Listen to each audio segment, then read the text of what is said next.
Catheter সব চলতেছে, সে 3 দিন ধরে না খাওয়া, সে খুবই অসুস্থ। তারপরেও তার মনোবল এত শক্ত যে আমরা পারলাম না, হসপিটাল থেকে এখানে নিয়ে আসলাম পরীক্ষাটা দিতে। হ্যাঁ, আমার মেয়ে তো অনেক অসুস্থ, এই যে ল্যাবে এটা হসপিটালে ভর্তি, এখন নিয়ে আসছি, আবার পরীক্ষা হয়ে গেলে আবারও ওখানে চলে যাব। ডক্টর তো অনেক কিছু করে ডক্টরকে আমরা ম্যানেজ করলাম, যে আমার বাচ্চা খুব চেষ্টা করতেছে পরীক্ষাটা দেওয়ার জন্য। সারা বছর সে পড়াশোনা করছে, এখন পরীক্ষা না দিয়া সে কিছুতেই পরীক্ষা যে দিতে পারবে না এই জিনিসটা মানতে পারতেছে না।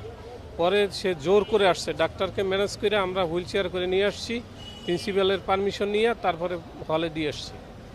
এই আপনারা আমাদের জন্য দোয়া করবেন যেন সবগুলো পরীক্ষা দিতে পারে এবং তাতে সার্বিক পরিস্থিতি এখনো পর্যন্ত ভালোই দেখতেছি, তবে গত সরকারের যা হয়েছে এইটার যাতে না হয় এই জন্য তো বর্তমান সরকার অনেক ব্যবস্থা গ্রহণ করছে।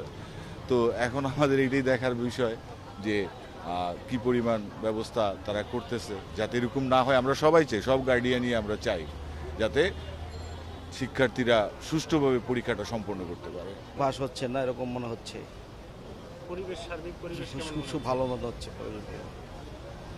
শিক্ষার মান ঠিক থাকবে এটাই আমরা আশা করি আর কি। ভালোই এর জায়গার জিনিসটা এইদিকে যদি বন্ধ করে রাখতেন, মানুষের একটু সমাগমটা কম থাকতো, তো ভালোই তো আর কি।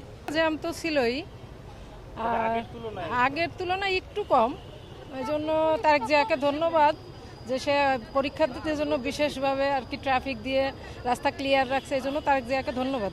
মোটামুটি কিছুটা তো হয়েছেই, সে একেবারে যে ক্লিয়ার তা না, কিছুটা তো হয়েছেই। অন্যবারের থেকে মানে এই বছরটা খুবই শান্তশিষ্ট আমার কাছে মনে হইতেছে আর কি। মানে রাস্তাঘাটটা মানে অন্য বারের থেকে এই বছরে একটু রাস্তাঘাটটা জ্যামটা একটু কমে আর কি। হ্যাঁ, একটু অন্য মানে শৃঙ্খলাটা এবার একটু শান্ত বোধই লাগতেছে আর কি। অন্যবারের তা হিজিমিজি এমতেন এরকম একটা জ্যাম থাকে, এই বছরটা এরকম হচ্ছে না আর কি।